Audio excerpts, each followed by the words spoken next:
வாழ்க்கையில் கர்மானா என்ன அப்படிங்கிறத நம்ம வந்து முதல்ல ஒரு படி தெரிஞ்சுக்கணும். எல்லாருமே வந்து கர்மாங்கிறது சொல்லிட்டு வராங்க. ஆனால் அது என்ன, கர்மானா என்ன, அந்த கர்மானுடைய விஷயம் என்ன பிறக்குது, இந்த கர்மானால என்னென்ன காரணங்கள் நடக்குது, அப்போ கர்மா நம்ம வாழ்க்கைக்கு என்ன காரணம், அப்போ அதனுடைய வேறுபாடு என்ன அப்படிங்கிறத கொஞ்சம் விளக்கமாக நம்ம தெரிஞ்சிட்டா தான் நம்ம வாழ்க்கையில் எப்படி வாழ்கிறது, மகிழ்ச்சியாக வாழ்கிறது, சோகமாக வாழ்கிறது, இதுக்கு என்ன வித்தியாசம் அப்படிங்கிறது நமக்குள்ளே புரியும். ஆனால் கர்மாங்கிற ஒரு டாபிக் எடுத்துட்டோம்னாவே பல கர்மாக்கள் இருக்குது. இப்போ கர்மான்னு சொன்னோம்னா ஒரு கர்மா 2 கர்மா அப்படின்னு சொல்லலாம். ஆனால் கர்மாங்கிறது ஒன்று, ஆனால் கர்மாவில் பலவிதமான கர்மாவாக இருக்குது. அப்போ எந்தெந்த கர்மா நமக்கு பயன்படும், எந்த கர்மா நமக்கு பயன்படாது.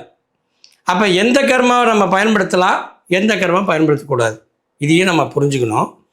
அது மட்டும் இல்லை, வாழ்க்கையில் ஒவ்வொரு மனிதனுக்கும் கர்மா வருமானா நிச்சயமாக வரும்.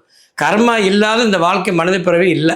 நல்லா ஒன்று புரிஞ்சுக்க, கர்மா வந்து நிரந்தரமாக இருக்கும் அப்படின்னா நிரந்தரமாக இருக்காது. கர்மா வரும் போகும், அதுதான் அதனுடைய வேலை. அப்போ கர்மாங்கிறது என்ன, இந்த கர்மா எப்படி உருவாச்சு, இந்த கர்மானால் எதெல்லாம் விஷயங்கள் நடக்குது, இதுக்குள்ளே எப்படி இதை வந்து கையாளுறது அப்படிங்கிற ஒரு மனசை தெரிஞ்சுக்க வேண்டிய மிக மிக முக்கியமான அவசியம்.